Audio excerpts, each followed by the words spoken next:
Here we can see its front end taking shape. It's got Honda CG125 fork and sanctions and a 19-inch newly laced wheel from CWC in Birmingham.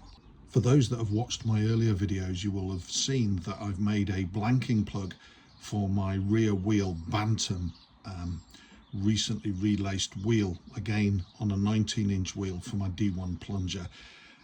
You can see here just above the brake cable where the mudguard stay is the Speedo drive output. It's integrated within the hub on the CG125. So what am I doing this morning? This morning I was aware when I fitted the Honda forks that this would be a problem. I've got a Speedwell OEM mudguard and I've made a stay there. But obviously the CG125 originally connected at the top here on the castings that you can see here to the mudguard and didn't have a full length mudguard that I'm building currently on my bike. So what I've done, for those again that have watched my channel and previously, I've got to create some sort of mounting lug. Now they will still be mounted by the top lug points that you can see at the top, but because of the length of the mudguard I will require a lug to be there on the fork leg. So what I've done, I don't know whether you can see this or whether it will focus, I've 3D printed in PLA a concept lug that will take the round mudguard stay, which is 13mm tube, and it will connect to the axle and be nipped by the flat of the spindle, of the front wheel spindle on there, and then obviously I'll pin it going that way. But it's very much a work in progress, very much a 3D design process to create a lug.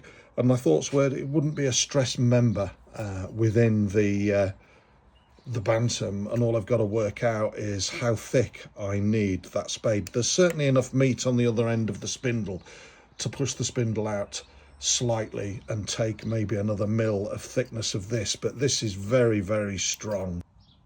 So a few minutes later, hopefully you can get the idea. So I've created a lug that will connect the Speedwell mudguard.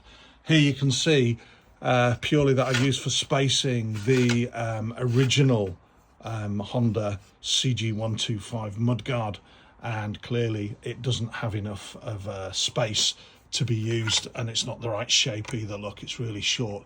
So what I'm actually doing, I'm just using it as a placer, thinking that that is roughly the clearance that I want. I don't want mud to stop me working. But anyway, that is my first attempt. It usually takes me 2 or 3 goes to have a go, but that's how I'm going to mount appropriately looking trial mudguards to my BSA Special. So here's another bit of work that I've completed today. I always intended to refit the original, or original to me, BSA Bantam D1 plunger chain guard, and she's gone on. All I've got to do is, when I finally fabricate this, is put a kink around here so that I can draw this closer away from the wheel. It does fit, but I want a bit more clearance. So another small job done today. These are trial foot pegs fitted so that should I strike the ground, they fold up and I get a bit more adhesion with my boots on this, rather than the rubber tubed and bolt system, but made by Progressive Classics. So this is the 3D printed Speedo hub cap that I made, and I posted pictures earlier on the BSA Bantam site